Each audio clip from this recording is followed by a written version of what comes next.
Hi hello' everyone, মই দীপিকা ডেকা। মোৰ চেনেললৈ আপোনালোকক স্বাগতম জনাইছো। আজি এটা নতুন ভিডিঅ' লৈ আহিছো আপোনালোকৰ মাজত। কাৰণ বহুত মানুহৰে ফোন কল আহি থাকে যে বাইদেউ এক্সেছ শিকিব খুব মন আছিলে, সেশন ল'ব মন আছে, বাট পইচাটো বহুত বেছি হয়। সেইটো বুজি পাওঁ, পইচাটো অলপ বেছি হয় কাৰণ ইয়াৰ বেনিফিটটো বহুত বেছি হয়, সেইটো কাৰণে। চ' যিসকলে এক্সেছ শিকিব পৰা নাই, ক্লাছ সেশন ল'ব পৰা নাই, বা ইচ্ছাও আছে কিন্তু ল'ব পৰা নাই, আৰু বহুত বেছি তেওঁলোকে মেনিফেষ্টেশ্যনো কৰি আছে কিন্তু তেওঁলোকে সুফল পোৱা নাই। চ' মই আজি কেইটামান আপোনালোকক টিপছ দিম, আপোনালোকে দৈনন্দিন জীৱনত ফ'ল' কৰক, নিশ্চয় সুফল পাব। যে আপুনি এক্সেছ নিশিকাকৈ নিজকে কেনেকে ডেইলি এনাৰ্জেটিক আৰু হেল্ডি কৰি ৰাখিব, প্লাছ মাইণ্ডটো ৰিফ্ৰেছ কৰি ৰাখিব পাৰিব, তাৰ কাৰণে আপোনালোকে ট্ৰাই কৰিব যে আপোনালোকে ডেইলি মেডিটেশ্যন কৰিবৰ কাৰণে, আৰু পাৰিলে অকমান ৱাক কৰিব 30 to 45 মিনিটছ, লগতে হেল্ডি খানা খাব ট্ৰাই কৰিব, আৰু লগতে অলপ পাৰিলে নৰ্মেল যোগা কৰিব, যোনটো আমি প্ৰণায়াম বুলি কওঁ, সেইটো কৰিব। সেইখিনি আমাক বহুত বেছি হেল্প কৰে। চ' আপোনালোকে এইখিনি কৰি চাবচোন, নিশ্চয় সুফল পাব। একচুৱেলি তেতিয়া এটা কুৱেশ্যন আহে যে মেডিটেশ্যন কেনেকে কৰে নাজানো। এই কুৱেশ্যনটো বহুতে কৰিছে, যেতিয়া মই তেওঁলোকক ফোনত কৈছো যে মেডিটেশ্যন কৰিব নাজানো বাইদেউ, শিকা নাই। মেডিটেশ্যন প্ৰপাৰ নিশিকিলেও আপোনালোকে ঘৰতে মেডিটেশ্যন কৰিব পাৰিব। তাৰ কাৰণে আপোনালোকে নৰ্মেলি এনেকে বহি ল'ব, চিট হৈ তলতে এনেকে ধুনীয়াকে বহি লৈ কিনে এবাৰ উশাহটো ল'ব, এবাৰ উশাহটো এৰি দিব, আৰু তেনেকে আপোনালোকে মেডিটেশ্যন ষ্টাৰ্ট কৰিব। তেতিয়াও এটা কুৱেশ্যন আহে যে মেডিটেশ্যন কৰিবৰ সময়ত আমাৰ বহুত ধৰণৰ চিন্তাধাৰা আমাৰ মাইণ্ডত আহি থাকে। চ' যেতিয়া আপুনি উশাহটো ল'ব আৰু এৰি দিব, আপুনি যদি অকল সেই বস্তুটো ধ্যান দিয়ে, এই বস্তুটো যেতিয়া ধ্যান দিব ন আৱাজটোত, তেতিয়া আপোনাৰ বাহিৰৰ একো বস্তুৱে আপোনাক ডিষ্টাৰ্ব দিব নোৱাৰে, নাহে মনলৈকে। চ' সেইটো আপুনি ট্ৰাই কৰি চাব। আপোনালোকে ডেইলি 5 মিনিটৰ ষ্টাৰ্টিঙত 5 মিনিট কৰি চাওক, তাৰপিছত টাইমটো বঢ়াই বঢ়াই যাব, 10 মিনিট, 15 মিনিট, এনেকে আধা ঘণ্টালৈকে আপুনি ডেইলি মেডিটেশ্যন কৰিবলৈ ট্ৰাই কৰক, নিশ্চয় সুফল হ'ব। মেডিটেশ্যনৰ ফলত আমাৰ বহুত ধৰণৰ হেল্থ ইছ্যু চল্ভ হয়, লগতে আমাৰ এনাৰ্জি লেভেল হাই হৈ যায়, টোপনি ভাল হয়, হাৰ্টটো ভালে থাকে আমাৰ, চব ফালৰ পৰা আমাৰ বেনিফিট আছে, আৰু নিজকে আমি বহুত এনাৰ্জেটিক কৰি ৰাখিব পাৰো। যিবিলাক আমাৰ ব্লকেজ আছে সেইবিলাক খোলা যায় আমি মেডিটেশ্যন কৰাৰ ফলত। চ' আপোনালোকে ট্ৰাই কৰি চাবচোন আৰু আহি মোক কমেণ্টত জনাব।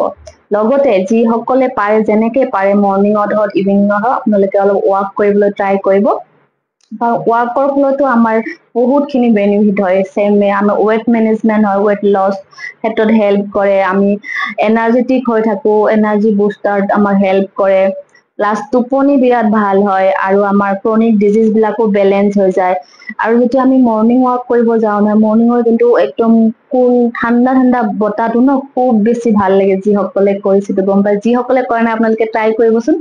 তাৰ লগতে আমি যেতিয়া মৰ্ণিং ৱাক কৰিব ওলাবা, মৰ্ণিঙত যদি কিছুমানে নোৱাৰে, তো ইভিনিঙত হলেও কৰিবলৈ কাৰণে ট্ৰাই কৰিব। যেতিয়া আমি ৱাক কৰিব লওঁ, আমি এটা ৰুটিন ছেট কৰি লওঁ, বহুত বেছি আমাৰ মানে দিনটো আমাৰ পুৰা ডিচিপ্লিন হৈ যায়। কাৰণ আমি যেতিয়া সোনকালে উঠি চাবচোন, সিদিনাখনে আমি বহুত মানুহে টাইম নাপায়, টাইম মিলাব নোৱাৰে, যেতিয়া আমি লেটকে উঠো। আজিকালি মানুহৰ লেটকে উঠাটো হেবিট হৈ গৈছে। তাতেও বহুতে আকৌ বহুত সোনকালে উঠি বহুত টাইমটো মিলাব। যেতিয়া সোনকালে উঠো ন, আমাৰ টাইমটো ধুনীয়াকে মেনেজ হৈ যায় চব বস্তুৱে। চ' সোনকালে উঠিব ট্ৰাই কৰিব। সোনকালে যেতিয়া আমি উঠিম, সোনকালে শুবও ট্ৰাই কৰিম, নহয় জানো? সোনকালে শুব লাগে, সোনকালে উঠিব লাগে, সোনকালে ডিনাৰ কৰিব লাগে। চ' চবখিনি বস্তু যেতিয়া আমি এটা টাইম ছেট কৰি কিনে কৰো ন, তেতিয়া এনেও আমাৰ লাইফটো বহুত ডিচিপ্লিনত আহিবলৈ ধৰে। এতিয়া আপোনালোকে মৰ্ণিং ৱাক কৰিব, লগতে মেডিটেশ্যন কৰিব, হেল্ডি খানা খাব, টাইমত খানা খাব, আৰু সোনকালে শুব ট্ৰাই কৰিব। চাবচোন আপোনাৰ লাইফটো এনেই লাহে লাহে আপোনাৰ স্মুথ হৈ যাব, আৰু আপুনি নিজে কুল ফিল কৰিব, এনাৰ্জেটিক হৈ থাকিব।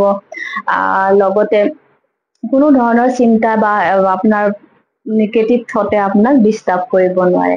যিসকলে মানে পাৰেতো শিকক, আপোনালোকে এক্সেছ বা সেশন লওক, কাৰণ ইয়াত বহুত বেছি বেনিফিট আছে। যিসকলে লৈছে জানে ইয়াৰ ৰিফ্ৰেছমেণ্টটো কেনেকুৱা হয়, এবাৰ ললেই গম পায়।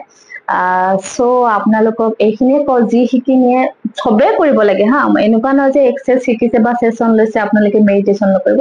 মেডিটেশ্যনটো চবৰ কাৰণে বহুত উপকাৰী হয়।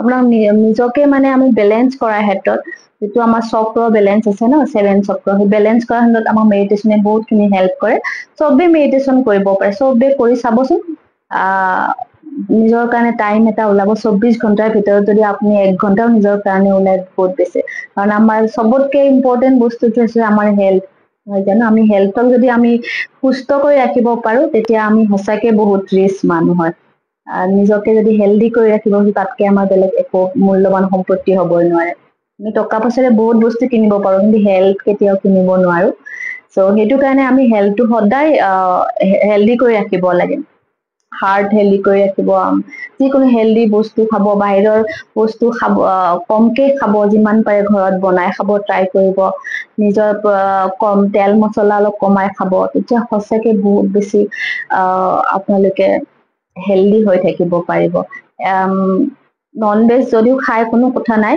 দুপৰীয়া খাব ট্ৰাই কৰিব ৰাতি পাৰিলে যিমান পাৰে লাইট খানা খাবলৈ ট্ৰাই কৰিব সোনকালে খাব আৰু সোনকালে শুব ট্ৰাই কৰিব তেতিয়া সোনকালে উঠি যাব পাৰিব ৱাক কৰিব পাৰিব মেডিটেশন কৰিব টাইম পাব কাৰণ আমি যেতিয়া ৰাতিপুৱা সোনকালে মেডিটেশন বা কৰো তেতিয়া ৰাতিপুৱাৰ টাইমটো বহুত বেছি ভাল হয় তথাপিতো কিছুমানৰ প্ৰবলেম হৈ যায় যিসকলে সাৰ্ভিস কৰে বিজনেছ কৰে বা বহুত কাৰণ নোৱাৰে তেতিয়া আপুনি ইভিনিং হলেও কৰিব পাৰে যেতিয়া এটা টাইম ওলাই কিনে কৰিব আৰু পাৰালৈকে মৰ্নিং বা ৱাক আপোনালোকে খোলা জাগাত কৰিব পাৰ্কত বা এনেকুৱা বহল পথাৰত কৰিলে বেছি বেনিফিট হয় কাৰণ মই বহুত বছৰৰ পৰা ৱাক কৰো আগতে মানে কেম্পাছতে কৰো কৰিলে মানে কিমান এটা বেনিফিট পোৱা নাছিল যেতিয়াই মই বাহিৰত ৱাক কৰিব ললো বেনিফিটটো জলদি পাইছো মানে ৱেট মেনেজমেন্টৰ ক্ষেত্ৰতে বা যিকোনো ক্ষেত্ৰতে হওক বহুতখিনি মই হেৰি পাইছো আৰু বেনিফিট পাইছো সেইকাৰণে কৈছো কিন্তু নোৱাৰিলেতো ওচৰত যদি কোনো ধৰণৰ পাৰ্ক নাই বা খোলা এনেকুৱা পথাৰ নাই কেম্পাছতে কৰিব কিন্তু কৰিব ৰেগুলাৰ কেতিয়াবা যদি টাইম মিলাব বহুত কাৰণত কেতিয়াবা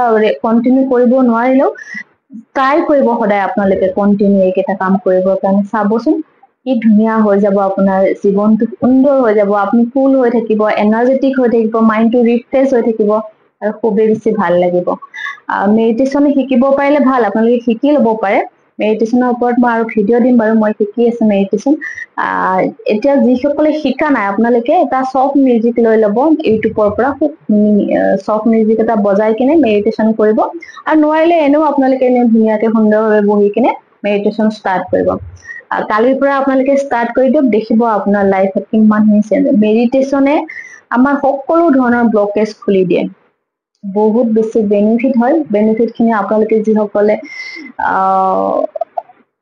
নেটত চাব পাৰে তেওঁলোকে চাই ল'ব পাৰে নোৱাৰিলেও আপোনালোকে ট্ৰাই কৰিবচোন চিম্পল ভাৱে এনেকে সুন্দৰভাৱে বহি ল'ব আসনত বহি আপোনালোকে চিধা আপোনালোকৰ ৰাজহাড়ডাল চিধা কৰি ল'ব এবাৰ উশাহটো টানিব এবাৰ ল'ব এবাৰ টানিব সেইটোৱে মেইন ষ্টাৰ্টিং আপোনালোকে সেইটোৱে কৰি চাওক লাহে লাহে আপোনালোকে দেখিব মেডিটেশ্যন কৰি কিমান ভাল লাগে তেনেকে আমি দৈনন্দিন জীৱনত আমি ৰাতিপুৱা উঠি দৈনন্দিন ঘৰৰ কাম বিলাক কৰো গা ধুই খোৱা লোৱাটো আমাৰ দৈনন্দিন কাম নহয় জানো তো সেনেকে আপোনালোকে মেডিটেশ্যন আৰু ৱাকটো কৰি ৰাখি এটা দৈনন্দিন ৰুলত বনাই লওক যে আপোনাৰ এইটো ৰুল হয় আপুনি কৰিবই লাগিব চাব লাইফত কিমানখিনি চেঞ্জ আহিব আহি মোক কমেণ্টত জনাব এইখিনি আগলৈকে আৰু মই ভিডিঅ' দিম মেডিটেশ্যনৰ ওপৰত বা এক্সেল বাৰৰ ওপৰত আৰু লগতে এক্সেছৰ যোনটো একদম চবতকে ইজি ষ্টেটমেন্ট হয় চবে জানে তথাপিতো কৈছে সেইটো আপোনালোকে ৰাতিপুৱা গধূলি শুবৰ সময়ত বা উঠিবৰ সময়ত সদায় কব all of life come to me with ease joy and glory এনেকে 10